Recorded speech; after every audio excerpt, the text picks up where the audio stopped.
Kalau kita lihat dari sisi apakah nulis itu bisa tidak bisa menghidupi ini berkeluarga, konteksnya kita berkeluarga dalam konteks keluarga, ternyata memang nggak bisa berat untuk lah. Orang yang manajemennya tidak kuat. Tapi bagi orang yang manajemen kuat bisa. Bisa.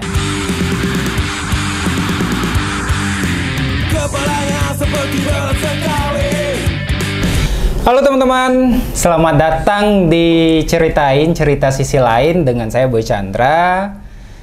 Kali ini ada tamu, pengusaha, pebisnis, ustadz, politikus, Alizar Tanjung. Salam. Selamat datang Bang. Selamat datang Boy. Sehat selalu. Sehat. Jadi Bang Alizar Tanjung ini adalah pemilik penerbit RK, Rumah Kayu Group, Rumah Kayu Pustaka Group. Terus ada toko bukunya juga. Lini buku, betul. Ada kafe juga, Lini Kala Space. Banyak ya? Banyak ya. Juga penyair. Ya. Bang Alizar ini dia dari Karangsada. Oh iya. Nama kampung kecilnya? Kampung kecilnya Karangsada. Itu Solo Selatan ya Bang? Bukan, itu Kabupaten Solo. Kabupaten Solo ya? Kabupaten Solo. Terus datang ke Padang berkuliah di IAIN. Betul. UIN ya. UIN sekarang. Jurusan Pendidikan Agama Islam. Pendidikan Agama Islam. Ustadz. Buya ya. Buya. Ustadz Buya. Buya Ustadz. Menarik. Nah, puisi-puisi ini dari segi ini dulu ya. Sebelum kita ngomong dari segi bisnis, saya pengen ngomong dari segi pengkaryaan Bang Ali gitu. Bang Alizar ini nulis puisi juga, cerpen juga, terus kemudian novel juga gitu ya. Kemudian esai juga, surat-surat cinta juga. Surat-surat cinta juga ya. Kuliah pendidikan agama Islam. Itu berpengaruh nggak terhadap proses kreatifnya? Karena kan sebelum lanjut saya potong, karena kan puisi-puisi abang ini kan bukan puisi yang islami gitu ya. Puisi yang lebih umum sih menurut saya. Gitu. Betul, lebih general ya. Lebih general itu. Kalau kita berbicara pengaruh secara tidak langsung mungkin iya. Karena bagaimanapun ketika saya ngambil jurusan pendidikan agama kan, itu lebih ke pendidikan ya, pendidikan agama Islam yang seharusnya menjadi guru kan. Ya, ustadz. Menjadi ustadz, guru agama, PAI. Tapi yang terjadi itu saya malah menjadi pengarang di masa itu ya, salah satunya karena tuntutan hidup. Karena uang. Bertahan hidup. Jadi mahasiswa. Kita jadi mahasiswa dan kita nggak ngerti mau bisnis apa juga nggak tahu. Salah satu yang saya ketahui waktu itu, saya mempunyai keinginan kuat untuk menjadi pengarang. Ya. Nah, itu udah mulai dari kelas 3 MAN. Masih di Padang juga. Dulu MAN juga. Oh iya, sebelumnya saya MTSN, di Padang, MAN di Padang. IAIN di Padang. IAIN di Padang. Ini Pak ya. Jadi numpang curhat di kampung, pindah ke Padang. Pindah ke Padang. Nah, makanya di mahasiswa pendidikannya agama semua. Pendidikannya agama Islam. Iya, betul. Kemudian lahir kekaryaan itu, kenapa pada akhirnya saya kok nulis gitu ya? Iya, itu. Jadi ternyata keberadaan kita di satu sisi jauh dari kampung. Sebenarnya nggak jauh, 2 jam lah. Tapi cukup jauh lah. Untuk ukuran siswa itu jauh. Karena baru bisa apalagi pulang waktu itu ya. 3 bulan waktu itu ya. Betul. Tapi saya di waktu SD itu dibiasakan oleh orang tua saya itu bertani dan berdagang. Jadi berdagang.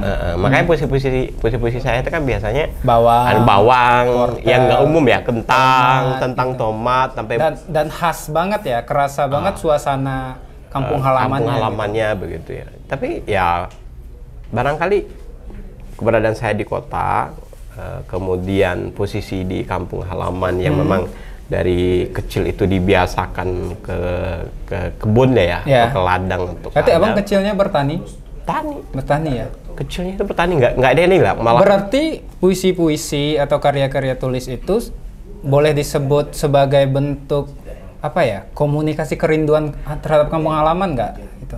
Sebenarnya itu hanya satu sisi bagian terkecilnya. Tapi pada dasarnya itu kan sebenarnya keresahan.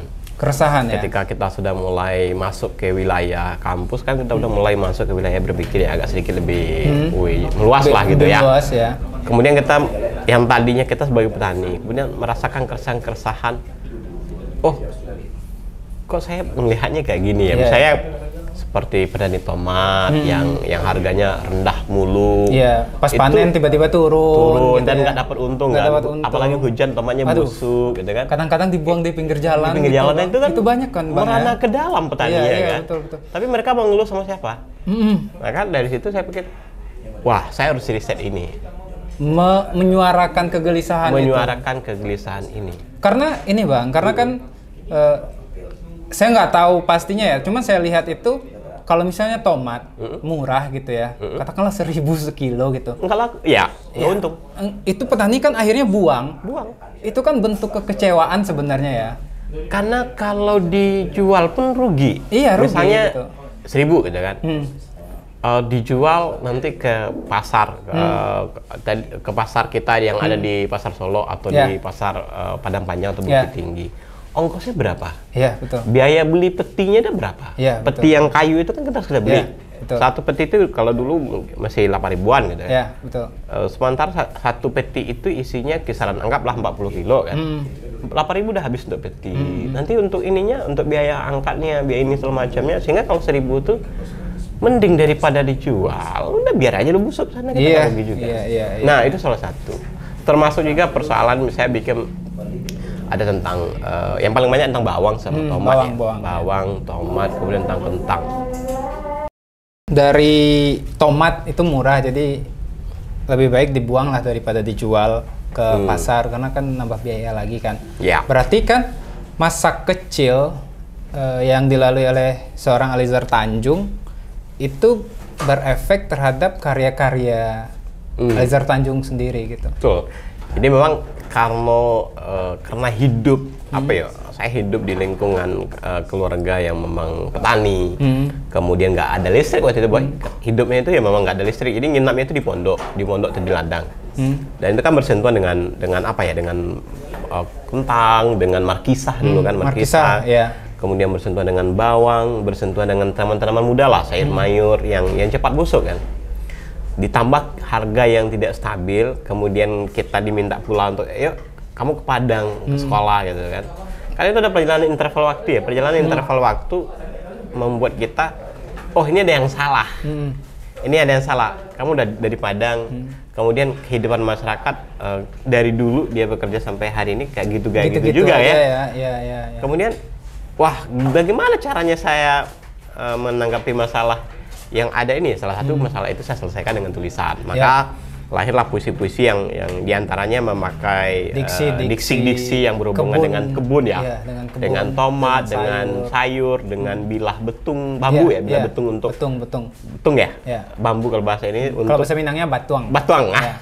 Untuk apa? Untuk penodang tomat, kemudian ya begitulah, berhubungan dengan tanah, pupuk dan segala macam, dan terutama berhubungan dengan harga yang mencekik lehernya petani. Maka ketika saya selesai dari UIN, kemudian ketika saya masuk ke UIN, saya menemukan dua hal ini, dan ini kayak yang bersambut kan, media menyambut tulisan-tulisan cerpen saya, puisi. Tapi ada ini nggak, ada perasaan semacam tekanan atau apa ya istilahnya itu ya, hambatan lah gitu, karena kan pendidikan agama nih, ke sastra yang lebih ke karya gitu. Ada sih Boy, karena kan di sastra atau di kekaryaan kita kan nggak ada batas ya. Baik buruk itu kan menjadi blur ya, menjadi bias. Apalagi puisi gitu. Apalagi puisi. Jadi memang apalagi yang sifatnya eksplorasi yang agak sedikit liar lah ya. Itu kan agak sedikit memang ya pasti ada benturan lah.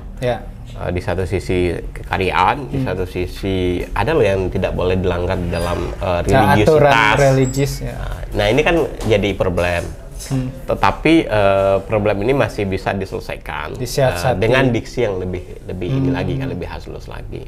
Pada cerpen-cerpen puisi-puisi saya misalnya kita berbicara tentang tentang hubungan titik-titik lah begitu ya. Ini kan titik-titik, hubungan titik-titik begitu ya. Ini udah kelihatan nih efek agama, kuliah agamanya gitu ya. Jadi sengaja kita gantilah polanya, tapi tembakannya masih hal yang sama. Betul. Itu di satu sisi. Tapi itu kan jadi tantangan tersendiri akhirnya. Jadi tantangan tersendiri. Gitu sih, Bos. Bergerak dari berkarya sebagai menulis untuk bertahan hidup lah di Padang ya. Awalnya seperti itu. Karena mahasiswa, boleh nambah-nambah uang lah. Uang dari kampung hanya sedikit. Ya kadang-kadang panen nggak maksimal. Jadi harus cari tambahan. Mau minta ke orang tua lihat hasil tani juga nggak tega gitu ya.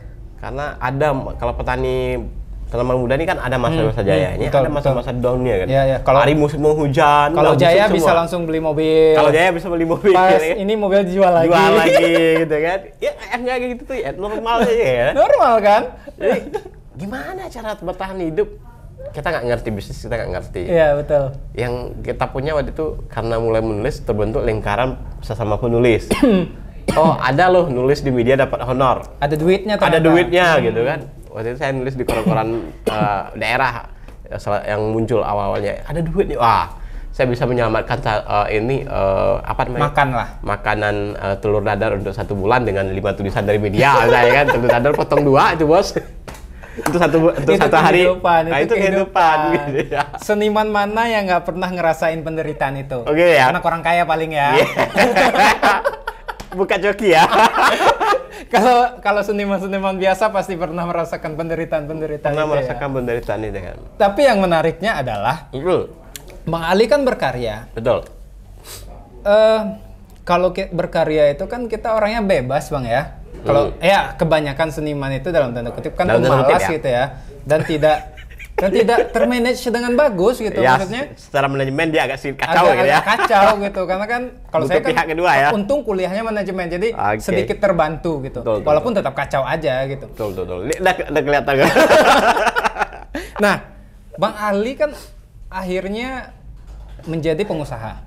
Berbisnis. Betul. Nah, itu perpindahannya itu kan tentu nggak mudah ya. Betul.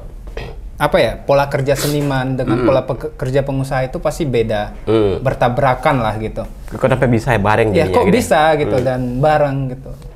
Jadi sebenarnya masuk ke kampus itu saya nggak tahu mau jadi apa, Boy. Sama saya juga nggak tahu. Saya masuk ke kampus itu cuma bilang ke guru saya waktu di SMA, waktu di Man Gunung Pangilun. Kamu kuliah? Iya. Waktu itu saya ingin jadi dokter gitu kan, karena waktu itu kan jadi dokter kok wah keren gitu ya. Karena anak kecil tuh cita-citanya cuma dokter ya. Polisi sama guru gitu ya, guru tentara. Cuma kan saya nggak punya uang ya, waktu itu kalau nggak salah masuk dokter udah 4 jutaan lah gitu masuk. Saya dikasih bapak uang itu hanya 1 juta. 1 juta ini di mana yang bisa untuk kuliah? Ada satu jawaban, itu UIN waktu itu kan, karena UIN waktu itu masih 1 juta, masih 600-an lah. Tapi uang masuknya habis 1,3 kalau nggak salah saya waktu itu.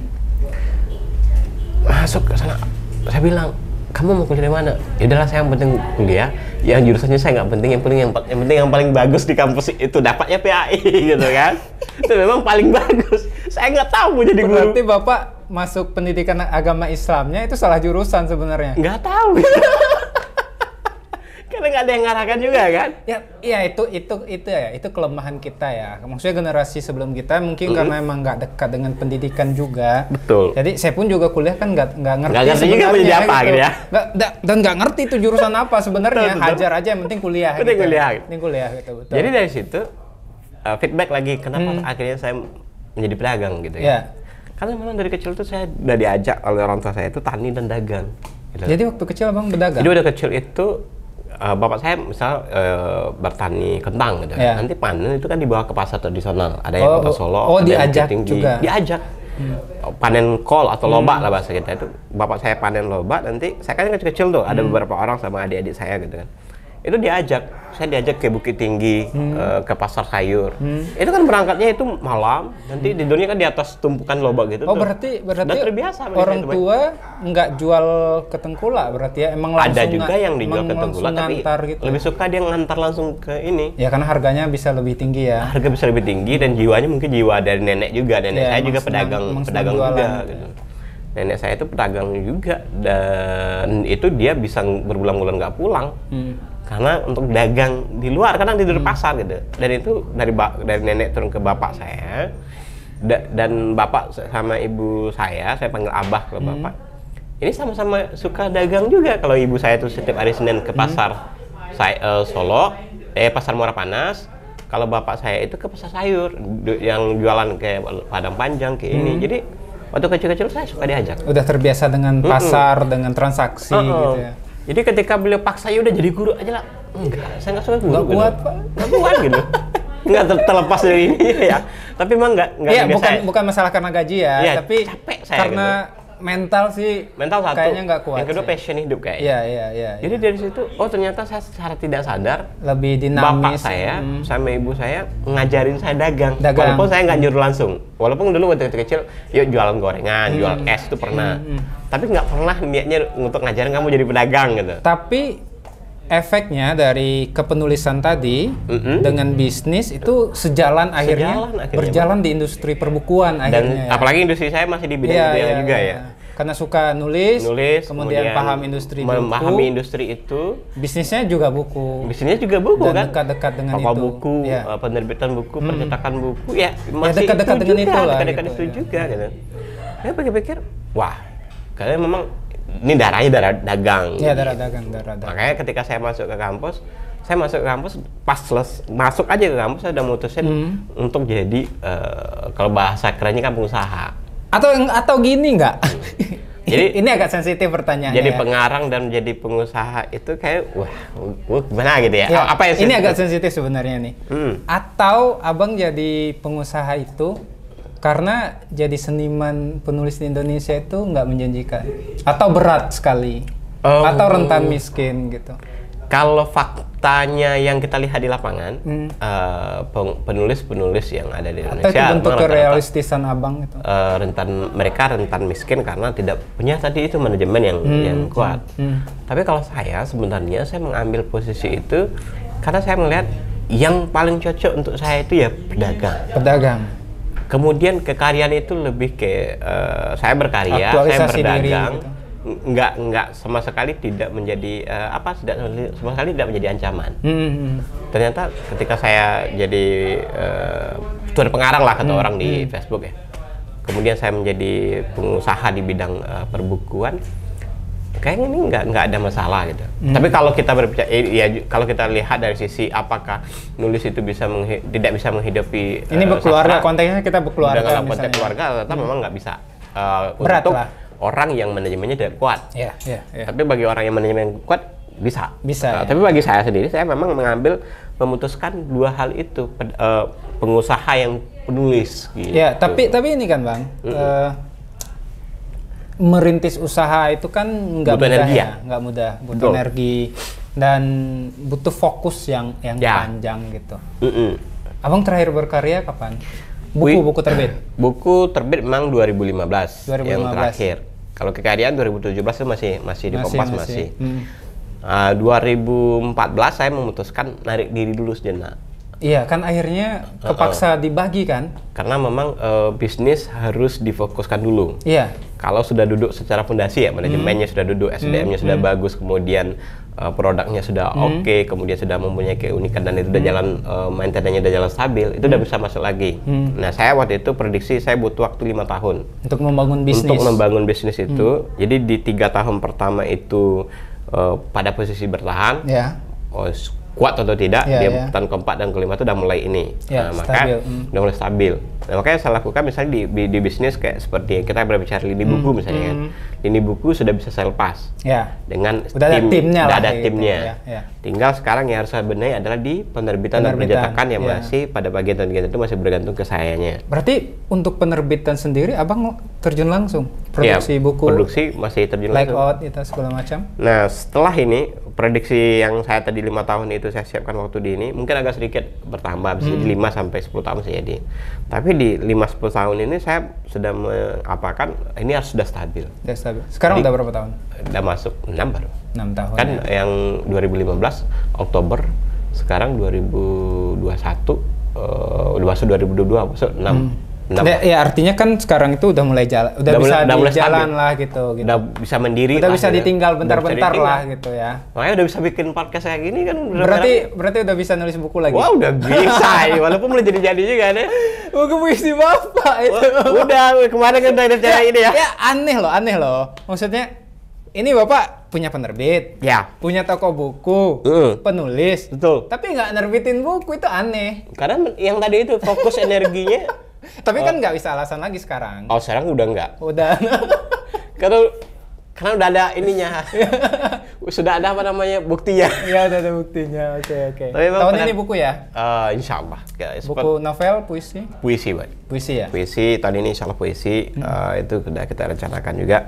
Kalau secara pekerjaan saya juga sudah bisa bagi fokus juga. Kita ada beberapa toko, Solo sudah ada timnya, Padang sudah ada timnya. Kemudian yang perlu saya benahi cuman ini. Kemudian sekarang kan tim udah tambah terus. Yang untuk video sudah tambah juga timnya, untuk layout sama editing saya udah ambil lagi timnya.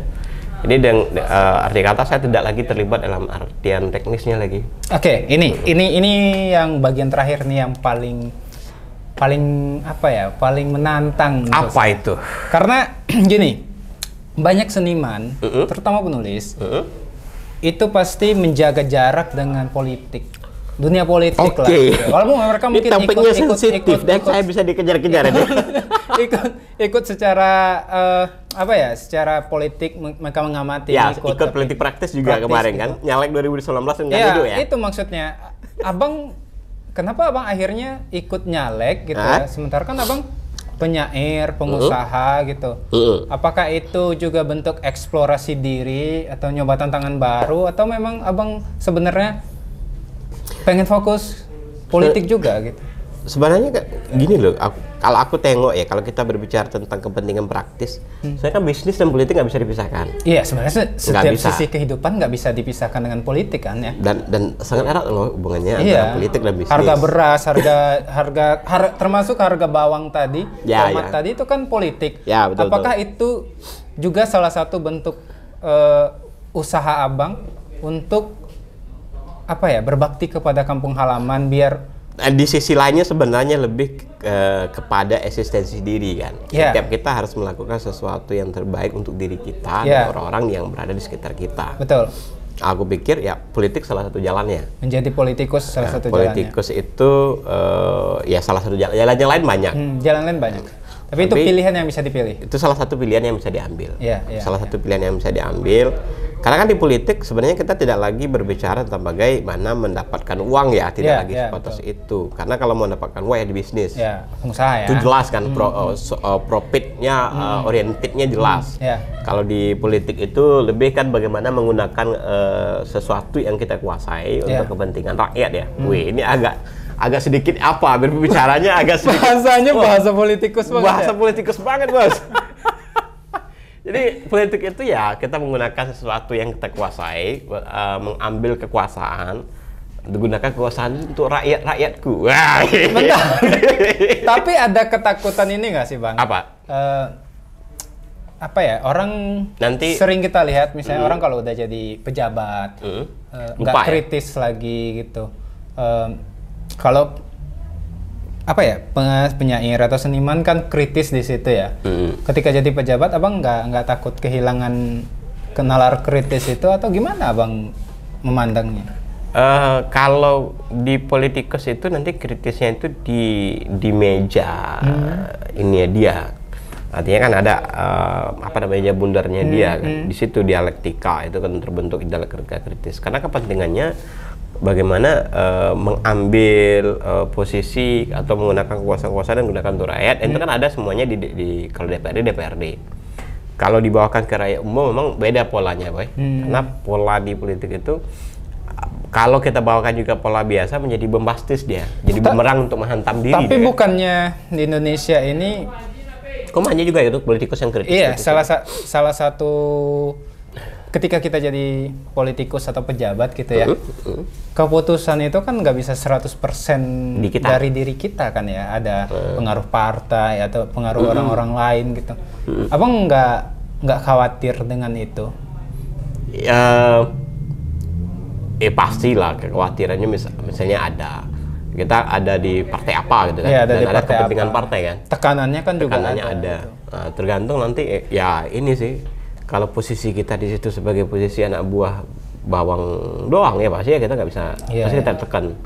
Tapi kalau kita berhasil mengambil posisi yang bagus untuk mengamankan pemikiran kita, bahkan nggak ada kepikiran. Ya makanya sebenarnya yang dilakukan adalah punya kekuatan di banyak sisi ya. Ya betul. Kalaupun ya katakanlah masuk politik kemudian terbuang ya masih bisa nggak, kalau kita punya kekuatan lain kita masih bisa berdiri lagi gitu. Betul. Tapi kalau kita nggak punya kekuatan lain ya kita nggak ada apa-apa lagi kan ya. Oh, ya betul. Okay. Ini fokus apa sih politik?